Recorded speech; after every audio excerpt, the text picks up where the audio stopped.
দিয়ে লতি দিয়ে রান্না করবো। কড়ার ভিতরে তেল দিয়ে দিলাম, একটু পানি দিয়ে দিলাম, দিলাম 1 চামচ হলুদ, 1 চামচ মরিচের গুঁড়া। এখন যে তেলে কালারটা যখন চলে আসছে, এবার দিয়ে দেবো সরিষার গুঁড়া। এবার দিয়ে দেবো কাঁচামরিচ, রসুন, পেঁয়াজ বাটা পেস্ট, ভালোভাবে কষিয়ে দেবো। পরিমাণ মতো লবণ দিয়ে দিলাম। এবার কষানো হয়ে গেছে, এবার দেবো চিংড়ি মাছ, এবার দিয়ে দেবো লতি,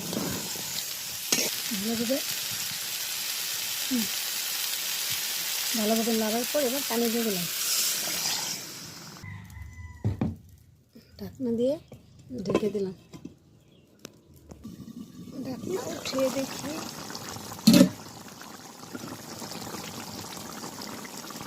সিদ্ধ হয়ে গেছে। যদির কোনো গতি নেই, যদি গলা চুলকায় এই তেঁতুল দিয়ে দিলাম। ঢাকনা উঠে দেখি কি অবস্থা। হয়ে গেছে আমার ঝাঁঝাটা লতি রান্না করা। সবাই ভালো থাকুন, আল্লাহ হাফেজ।